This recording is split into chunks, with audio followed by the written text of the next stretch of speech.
Hello and welcome to Did You Say That Out Loud? This is Marette and I'll be spending a few minutes with friends and we're going to chat about life and kids and friends and travel and crazy topics and a few memories. So I can guarantee that you will laugh and you may learn a few things about what brings people together and what keeps them connected in their relationships and their faith walk. Hope you enjoy. Well, hi, this is Marette, and I am here in Illinois in my brother and sister-in-law's kitchen. This is Kristin Haubenreich Campbell. Correct. Do you ever refer to yourself with all three? Sometimes, yes. Because it gives people a frame. Right. So I remember your family long before you married my brother. Mm-hmm. Your mom and dad and the Warners were at church. Mm-hmm. And Joel wanted to play trumpet. Right. Your younger brother. The youngest of five.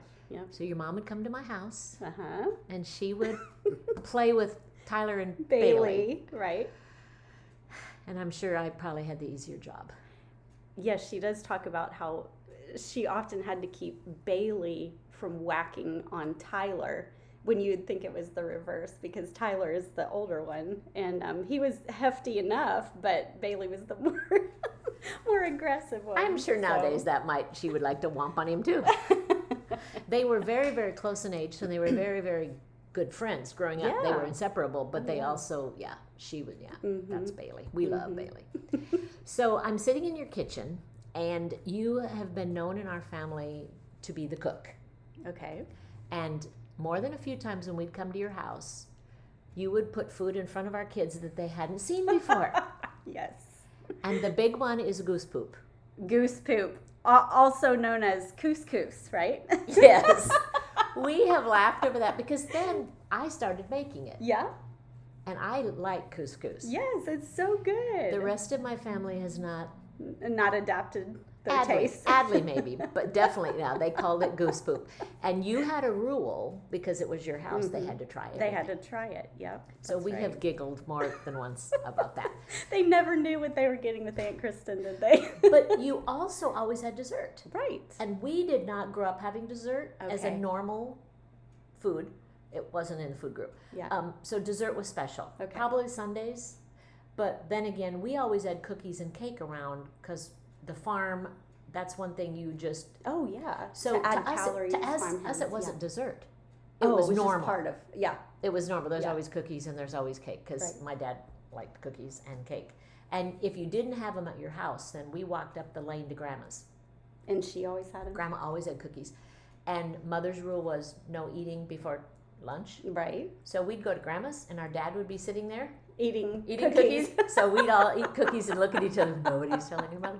And Mother's passed away, so we aren't going to get in trouble. Right, exactly. So sitting in your kitchen looking around, what is one ingredient or two ingredients that you cook with that you don't ever want to be without? Because you cook a lot. Yes, I do. And you're talking about food ingredients? I'm talking about ingredients you used to, The number one I use is vanilla. Yeah, I mean, you're talking about, baking, cooking. You don't use that in cooking as much, but baking, the sweetness and just like the depth of vanilla added to cakes and cookies and homemade breads, like banana bread and things like that, is just that's what distinguishes homemade from box cooking sometimes. I mean, you'll see if you use a box mix, a lot of times home cooks will add a little bit of vanilla into the mix to kind of make it taste homier. So anyway, I invest in high quality vanilla because I really feel strongly about it. I'm not buying imitation. Yeah, I'm particular to Rodell's, which you can buy at Kroger. So we don't have Kroger in Minnesota, but have you gotten people to bring it back from Mexico? I have, and I do not like the flavor of Mexican vanilla. Okay. It's just, I can't even identify what it is that's different, but it has a different flavor. And you can identify the flavor in the goods that you make. And so vanilla should add depth and add sweetness, but not knock you in the face, It's not like when you walk into a room and someone's burning a vanilla candle and you're like, whoa! in baking, it's more subtle. It's like, it's built in. It's the love built into the, the dish. This has now become not the British Bake Off, right? But the Germantown Hills, Germantown Hills hints, right? Right. Because I know one time at the lake house or the cabin, probably the cabin, you went and bought vanilla because I didn't have any. Oh, really? Yes, oh my I remember goodness. that. That's funny. And, Yeah, that's definitely. That's the number one. And then the other thing that I feel pretty strongly about is seasonings. So it was really funny when I married Aaron and then would go into your mom's kitchen and look in the cupboards, trying to, make stuff there. She would have mostly salt and pepper, and cinnamon was big for her because she did like a lot of apple pies and things like that. But she really didn't have herbs and spices. And if you look at my spice cabinet, it's overflowing. It's ridiculous. The ones I use the most though are like Italian seasoning blends. Is that where Bailey gets it? I think so. Yeah. I mean, she's gone off even to more exotic mixes. Like she's found some ones at Trader Joe's that are like really fascinating. And now I go to the lake house. And there's stuff in the pantry. You're like, Bailey's there a lot. Yeah. And I am stocked. And I'm learning to, especially when I make breads with a bread machine, I'm learning to throw some of that fresh stuff in. Because it does. Like rosemary in a nice fresh And she has made the attempt to grow them in her backyard, and I'm not, I just will buy them because I'm not going to have another failed indoor plant. So now looking at your kitchen right now, what utensil or equipment could you not live without? Could I not live without my spatulas? Probably. Because again, I mean, whether you're cooking or you're baking, I'm using them all the time. So I use spatulas and I use sheet pans a lot.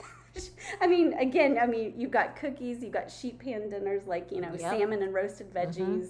I was just actually thinking about that the other day. I probably use sheet pans daily. Yeah. I should mention the coffee maker, but I feel like that goes without saying. I know that's just like the elixir of life. So it just, I just gloss over it. And you've not changed my brother in all these years to drink like coffee. But your girls drink coffee. Well, 2 of the 3 do. 2 of the 3. Yeah. Which one doesn't? Emily. Oh, good. She did when I knew I liked Emily. I knew she was my favorite. But I remember when your girls were little, probably more Anna than anything, and Jenna especially, sitting there sipping this tiny little espresso cups. Yeah, yes. And probably was in Singapore when I remember some of that. I think I probably introduced your kids to coffee too. With those little cups and cream and sugar. And then, when Adley would come as a young teen, we would get frou-frou drinks and... Thank you very much. Oh, you're welcome. Yes, thank you very much. So, one of the coolest things I did last week when I was in Franklin, Nashville area, was go to see your granny. Yes. And I was telling her the first time we met her, which is a horrible first meeting, we had been at the Parthenon, and I don't know what happened, but Bailey was the one who threw up all the time. Right. And she was little. You always carried buckets. Yes. With Adley, we were playing, I don't know what was going on, we pull up to your granny's house, we're standing on the front door, and Adley goes, I got to throw up. And Granny opened the door, and you must have said, we got a sick kid, we'll go to the bathroom. And I'm like going, I have no clue where to get to this lady's house. Exactly. So I had Adley throw up in the bush. And we were reminding Granny of that. And we giggled. So and then I got to eat lunch with your grandmother in Knoxville. Right. On my way. Not too long before she died. Yes. Yeah, so really what is special. some of the coolest advice your grandmothers gave you? Well, oh my goodness, how to capture that in just a few your words. grandmothers were, I don't very know them well, but different. very different. Very different. So the one you just saw, Gran, Phyllis Hamilton is her name. She is mother of 6 children, and she was divorced young, and so she ended up being a single mom, raising the kids from, my mom was the oldest, and she was 17 when their father left. And so watching her trying to balance life through the years was always interesting. It really helped develop compassion in me, because she had been rejected by her church family for being divorced, even though she was not the one at fault, and really struggled with walking out her faith and growing without the loving support of a church family. So that was an interesting concept for me to witness and then to wrestle with, throughout life with her. But she loves to laugh. She hates to cook. And she taught me how to cross stitch. Oh. And I still love it to this day. I put it aside for maybe 10 or 15 years and then picked it up again. But she was just one of those warm, loving, you could snuggle up to grandmothers. And she always had long, strong nails, even though she did gardening and stitching and things like that, and she gave the best back scratches. So you could cuddle up to her and she'd give you back scratch, and she'd just laugh and listen to you. She just really always took time to make you feel loved and wanted. And I remember going to her house, and like I said, she didn't like to cook, but if she fed you, she wanted to make sure it was something you liked. So she would make really good hamburgers in the broiler oven and homemade French fries, and she made grilled cheese with white bread. And in my house growing up, we had wheat bread, and we had hard cheddar cheese that my mom sliced in these little thin slivers, put it on, and spread with margarine. Yeah, you had to look for it to find it. Yeah, and Granny had white bread with real butter and 2 slices of American cheese. I mean, it's like you died and went to heaven. I mean, so anyway, she always had M&Ms on the counter, and so when you went into her house, you always felt loved and welcomed and wanted. And so that was wonderful. Grandmother, Marianne Haubenreich, was from a pretty genteel family. Her family came from East Tennessee, went back generations in the Knoxville area. Her father was the treasurer of the University of Tennessee. So they were kind of society people. And so she was always... she was one of those people who said, when you get up in the morning, always put on your face, because the first day you don't do that, someone will knock on the door. So she was very intentional, I guess, with, starting her day on the right foot, looking the part, dressing the part, and elegant. And people do, like, even now refer to her as being very elegant. She practiced hospitality beautifully, and she did it a little bit more formally than Gran did. Well, where you walked into Gran's house, and it was just, she kept a very tidy house, but it was very, comfortable, come and go. With grandmother, you were highly anticipated. She was always glad you were coming. She made special things, had, things for dinner, set the places. Often she and Granddaddy traveled extensively once they were retired, or towards the end of Granddaddy's career. And she always had things on the table that represented parts of their travel, and so had interesting stories to tell and that sort of thing. So from her, I think I learned a lot about the art of hospitality, and I'm so grateful for that.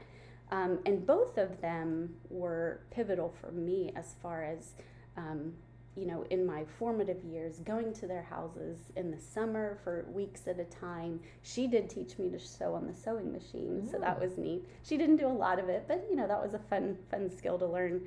She loved to hike. Her happy place was in the mountains, and so grew up going to the Smoky Mountains, and just absolutely loved that.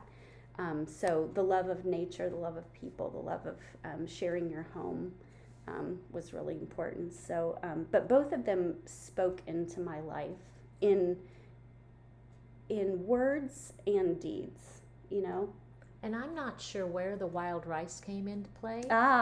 But my mother must have brought her wild rice. Yes. And then we had to keep getting wild rice to grandmother. And that's what I stopped at your folks, and then I went to grandmother's on my way to either pick Tyler up or see Tyler, and brought her a bag of wild rice. And then she realized she could order it. or find it locally. So for many years, maybe it was when Mother died too. It also, yes, it went hand in hand. So for many years, like I said, they had traveled a lot. One of their trips was to Ely, Minnesota, to the wolf sanctuary. And they had some wonderful wild rice dishes that she liked to replicate at home, but could not find good Minnesota wild rice down in Tennessee anywhere. Okay. And that's before the internet was big. Yep. So she reached out to your mom. Okay. And your mom started bringing it, and then just kind of perpetuated the cycle. And she was grandmother's supplier. Yes. Well, that sounds kind of weird, yes. But anyway, and that gave them a connection, and they were actually closer in age than my mother and your mom, and so that was neat. Yes, because at your wedding, it was interesting because Aaron's sister was the age of your mother, and Aaron's mother was the age of your grandmother.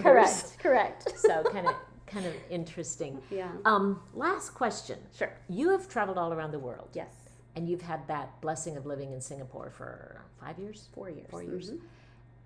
And then you've gone places. So one of the things I really emphasize this podcast is all about is friendships. Yeah. Being intentional. So how do you go to a foreign country, 10,000 miles away, knowing you're not going to be there, and establish friendships? And as we were talking last night, some of those friendships appeared at Anna's wedding. Yes. What is just some quick advice on, we are living in an age where people don't want to put the time into relationships, especially if they know they're going to leave. Right. Why go to all the work to just be hurt or to walk away? So you've done it extremely well. Oh, thanks. So how have you done it? So what I would say to that, and I actually saw it come to life in full color in Singapore, because we were in an international community school and an international Baptist church. So we rubbed shoulders with people from all over the world. And I was struck by how many people dove into the experience. Now, there were some who came there, had a bad attitude, stayed in their houses, tried to find only American products, that type of thing, and really did not enjoy the culture.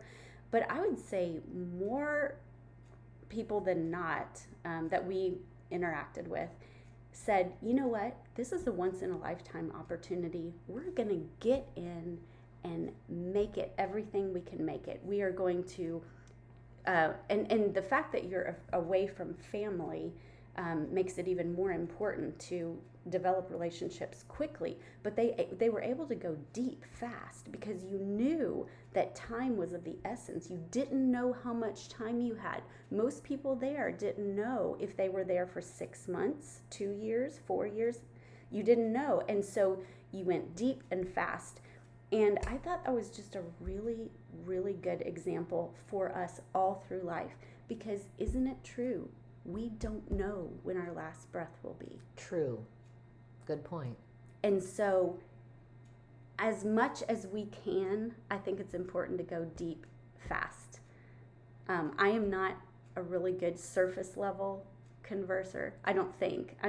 I usually ask kind of deeper questions, and maybe it may make some people uncomfortable, but I feel like I get to know people a lot faster. Or you find out who's not going to engage. Well, that's right. Yeah. You find kind out of the filter. Yep. Right.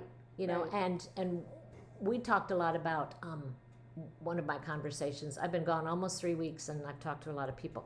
But we talked about how laughter introduces you to people. Yes. And then you feel people out by laughing. Yes. Then you can go deeper. Yes. And if someone will not laugh with you, then you're like, they won't go deep with you. Right. That's kind of a telltale sign. Right. I mean, yeah. And there are definitely instances. I mean, I remember one gal who we initially thought we would hit it off really well. And so we went on trial dates, if you will. And they say like within 3 dates with someone, like, you meet up to go for a walk or you meet for coffee or whatever. Usually whether that friendship is going to be a pivotal one in your life and you're going to really pursue, or if this will be more, you're on great terms, you're good acquaintances, but you're just going to meet and enjoy each other and not necessarily have that deep bond. And that was one instance where we each thought the other would be a good potential, best friend or whatever, but it didn't really work out that way. And that was fine. We each appreciated each other and enjoyed when we did see each other, but it just wasn't one of those things. So that was a good lesson for me too, in learning that it's okay to vet people out and realize that some people will serve different roles, that you don't have to go deep with everyone. And if you don't go deep with them, doesn't mean that you failed in some way, or that they have, or there's something lacking in either one. It's just, we have natural propensities, to each other, some more than others. And that's healthy. Yeah, it's very healthy. Sure. I know some of them, in the last 2 years, some of the best friends that I've developed are people I would have never thought. Right. Because God, I think, leads you in places and opens the door. That's and it's right. just a matter of, And it's amazing. You were sharing over breakfast this morning, 2 women in your Bible study who had overlapping medical diagnoses and commonalities that they did not realize before they were in a group together and sharing life together. And you're right, God brings us into relationship with people that we would not necessarily have picked out, but who end up being amazing. And I think that's another reason why we never need to be afraid to share our story. Yeah. Because that will bring us to someone else who needs to hear our story. Right. And it doesn't have to be the crazy life crises in our life. No. Something we share in common, and then you start digging deep, and then you build relationships. So, well, this has been fun. Yes. Hasn't been that hard, has it? It hasn't. I was really nervous, but it's been fun. It's been